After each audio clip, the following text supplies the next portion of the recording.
Good morning. It's Friday, April 24th, and yesterday we talked about the things that we own, and we came to the conclusion that in reality, there's very little in this life that we actually own. So today we're going to stick with the topic of ownership, but we're going to flip it around, and we're going to look at the things in our lives that own us, metaphorically speaking.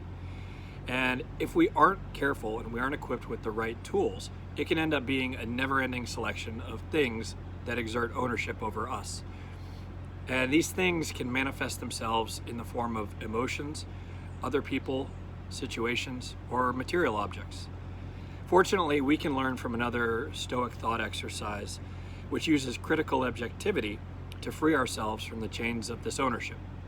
So the prompt from the Daily Stoic today was, nice cars, jewelry, fine wine. What are these things really?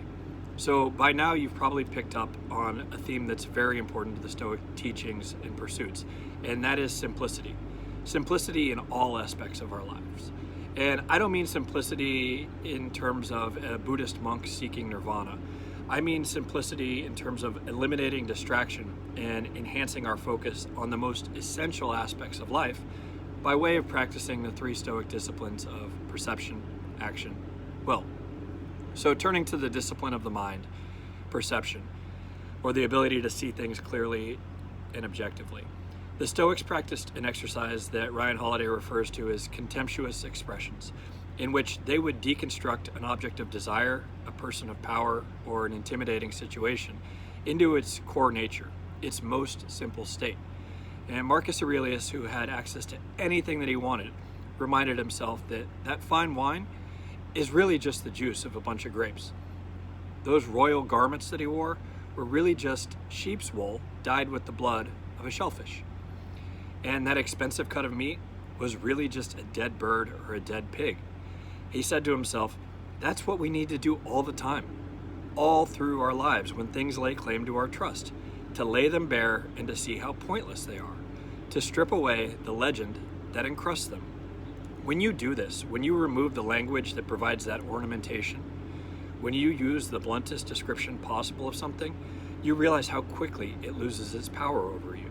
And you realize how valuable of an antidote that this is in a world in which we've nearly perfected the skill of manipulation of desires through product positioning. Now go ahead and try that this weekend. Go ahead and look at something and you'll almost find humor when you start to deconstruct and you realize the delta between your initial impression and your final conclusion of something. And we can extend this practice from our perception of material objects to how we view other people or even challenging situations. So with respect to people, strip things down to the common denominator, the things that make us uniformly human. Removing that inflated image that's projected and recognizing that that person that we idolize or we fear has the same basic mortal needs and experiences some of the same challenges as do we, it allows us to level the playing field. It allows us to feel more connected. It removes negative emotion and frees you from that other person's influence. As for difficult situations, break them down into their core elements to see things more clearly and objectively. Remove the superlatives of emotional biases and you'll find increased confidence and conviction to carry on. It never really was that bad. We only made it so. Now, this exercise isn't about diminishing our ability to appreciate the things in our lives. On the contrary, through the practice of critical examination, you'll find an increased appreciation for the most essential aspects of material goods, a person's character, in every situation that you find yourself in. I hope you found that useful. Have a great day.